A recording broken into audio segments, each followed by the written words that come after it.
There is a prevalent philosophy in today's world, including within Christianity, that people should assume the best. If it appears that someone, particularly a leader, did something wrong, then this mentality means they should be given the benefit of the doubt. This mindset is applied not only to religious leaders, but also to secular political and business leaders. Furthermore, this viewpoint is not just espoused by people who have nothing to gain or lose. Sometimes a person who is accused of wrongdoing brushes aside the evidence of their misconduct and demands that his accusers assume the best. That should raise suspicions. When Jesus was arrested and put on trial, the Jewish authorities did not have any evidence to convict Jesus. Instead, they had to make it up. This is proof that religious leaders can be corrupt and serves as a warning to us that our leaders, including religious leaders, might also be corrupt. Since they might be crooked, we should not assume the best. From the time Jesus began healing people and performing other miracles, he faced opposition from the Jewish leaders. However, their questions and accusations did not stop Jesus. Even worse, from the viewpoint of the leaders, nothing they said restrained the crowd from following and adoring Jesus.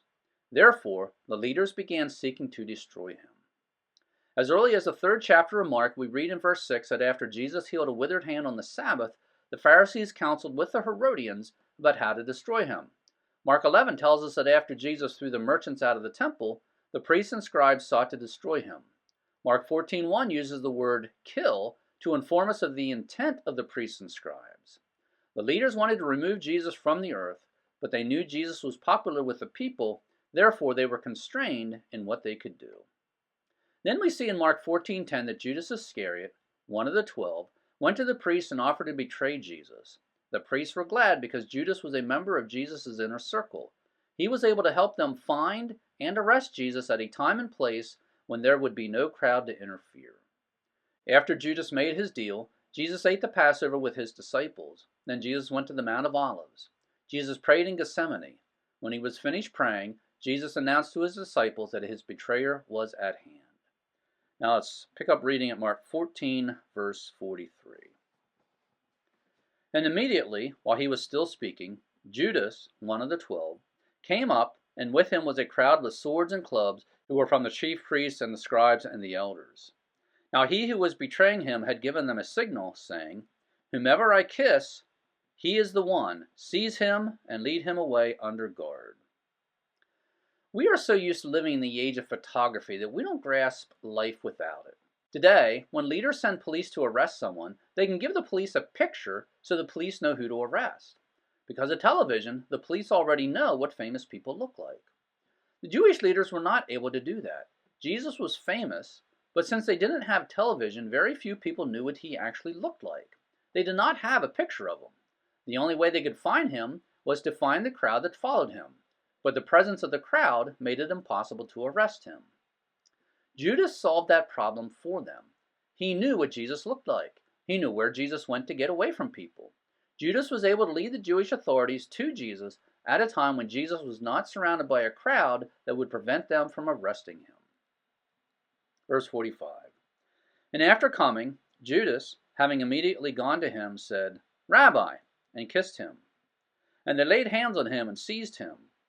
But one of those who stood by drew his sword and struck the slave of the high priest and cut off his ear. And Jesus answered and said to them, "Have you come out with swords and clubs to arrest me, as you would against a robber? Every day I was with you in the temple, teaching, and you did not seize me. But this has taken place in order that the scriptures would be fulfilled." And they all left him and fled. And a young man was following him, wearing nothing but a linen sheet over his naked body, and they seized him. But he pulled free of the linen sheet and escaped naked. Then they led Jesus away to the high priest, and all the chief priests and the elders and the scribes gathered together. And Peter followed him at a distance, right into the courtyard of the high priest, and he was sitting with the officers and warming himself at the fire. Peter is often criticized for his impetuousness and rash statements. Sometimes the criticism is justified. However, at least Peter was brave enough to follow from a distance. Verse 55. Now the chief priests and the whole Sanhedrin were seeking to obtain testimony against Jesus to put him to death, and they were not finding any. This verse tells us the Sanhedrin was trying to find a reason to justify putting Jesus to death. The fact they arrested him without having a reason to put him to death shows how corrupt they were.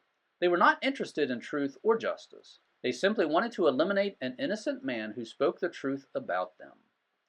The corruption of the Sanhedrin warns us that even religious leaders can be nefarious. That means we should always be alert to the possibility that our political, business, and/or religious leaders might be dishonest. That is contrary to what many people want to believe. There are many people today who believe in assuming the best. If there are suspicions about the motives or actions of people in power, they prefer to give the leaders the benefit of the doubt. It would have been foolish to assume the best regarding the first century Jewish leaders.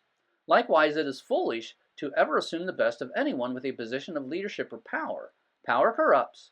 Assuming the best foolishly ignores that reality. If you have reason to believe leaders are lying to you or doing something wrong, don't make assumptions. Pursue the truth. If the truth proves the leaders are sinning, then believe the truth. Verse 56.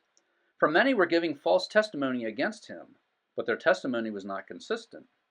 And some, standing up, were giving false testimony against him, saying, We ourselves heard him say, I will destroy this sanctuary made with hands, and in 3 days I will build another made without hands.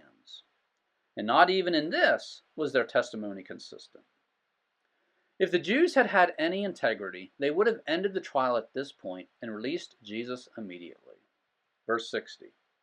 And the high priest stood up in their midst and questioned Jesus, saying, You answer nothing? What are these men testifying against you? But Jesus kept silent and did not answer. Again the high priest was questioning him and said to him, Are you the Christ, the Son of the Blessed One? And Jesus said, I am. And you shall see the Son of Man sitting at the right hand of the power and coming with the clouds of heaven. And tearing his tunics, the high priest said, What further need do we have of witnesses? You have heard the blasphemy. How does it seem to you?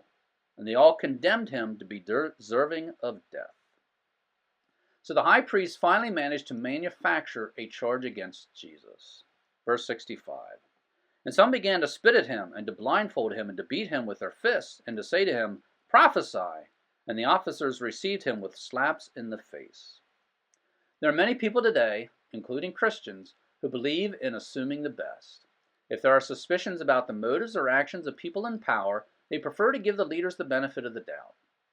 However, the trial of Jesus shows the foolishness of that philosophy. The Jewish authorities did not have any evidence to convict Jesus.